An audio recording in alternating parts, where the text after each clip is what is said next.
welcome back to another episode of The Turtle Bookworm. I apologize for the mess behind me here. I'm in the process of redoing my books. Today's episode of The Turtle Bookworm, we're going to be reviewing The Woman in the Window by A.J. Finn. I am on a psychological thriller kick lately, and so I've been picking up a lot of psychological thrillers, so you're going to see like a few popping up here and there. So if you're into that sort of stuff, stay tuned for a while because we're going to have a whole lot of them.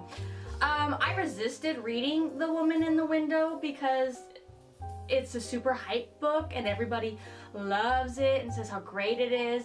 Typically when that happens, I'm just not as into it as everybody else.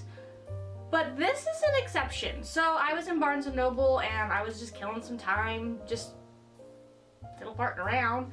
And I'm like, I'm gonna see what's in here. So I picked it up and I just read the first couple pages and then it needed to go home with me.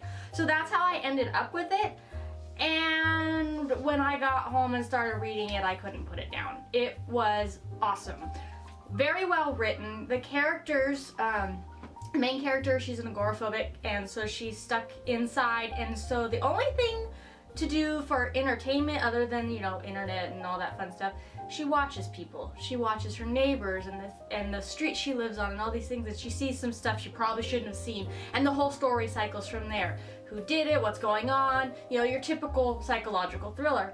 But there's not a whole lot typical about the way that it's presented. It was amazing, and I don't use that word loosely. It was so well thought out. The end boggled my mind. I'm like, are you serious right now? And I totally didn't see it coming. Usually I'm a plot caller. Couldn't call all the plot on this one. I did get some, you know, little pieces here and there, and a friend of mine who had read it, I said, I'm gonna call plot, and I told her my thoughts. She goes, that's an excellent theory.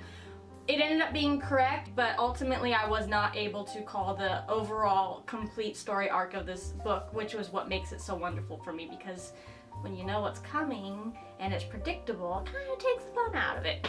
So, The Woman in the Window by A.J. Finn, I always try to add an L. I don't know why.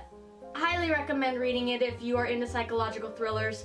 Like I said, characters are very well done, plot's very well done, writing is beautiful. Read it. It's pretty awesome.